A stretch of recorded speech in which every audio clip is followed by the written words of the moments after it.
আনন্দিত এবং এখানে এসে আমরা সত্যি কৃতার্থ যে আমি এখানে আসতে পেরেছি। আজকে এই আমরা দক্ষিণমন্ডলে গীতা পাঠ শুনলাম এবং আমরা এই যে শঙ্করাচার্যের মালাও পেয়েছি। এটা আমার কাছে মানে ঠাকুরের কাছে এখানে আসতে পেরে গীতা পাঠ শুনতে পেরে আমি সত্যি কৃতার্থ। আজকে অসাধারণ কি ভাইব্রেশন হলো দেখলেন আপনারা সবাই, মানে আমরা যারা এখানে বসে আছি বিবাহ হচ্ছে মানে পুরো লোন খুব খারাপ হয়ে গেল, মানে চোখ দিয়ে জল বেরিয়ে আসছে, মানে এত ভাইব্রেশন পজিটিভ, পুরো পজিটিভিটিতে ভরে গেছে জায়গাটা।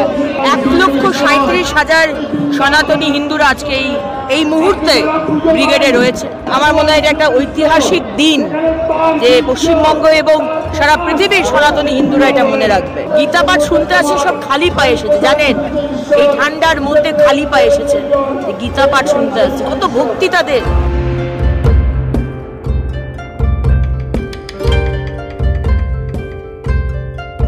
আমরা যে সামনের দিকটায় বসেছিলাম এখানে অন্তত 10,000 লক্ষের বেশি লোক। ধর্মগ্রন্থ পাঠ লক্ষ মানুষের কণ্ঠে ডিসিপ্লিন হইতে প্রায় 10টা থেকে শুরু হয়েছিল, এখন 3 ঘন্টা অতিবাহিত।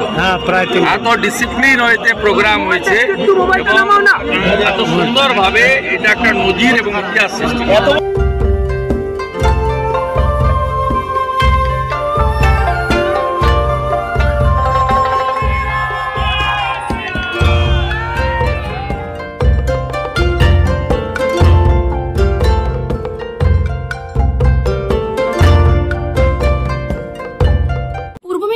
কোলাঘাটে উন্নত মানের ফ্ল্যাট, বাড়ি, অফিস ও শোরুম ডেকোরেশনের সেরা ঠিকানা ফেমাস ইন্টেরিয়র। অতি সত্বর যোগাযোগ করুন এই নম্বরে 8327862762।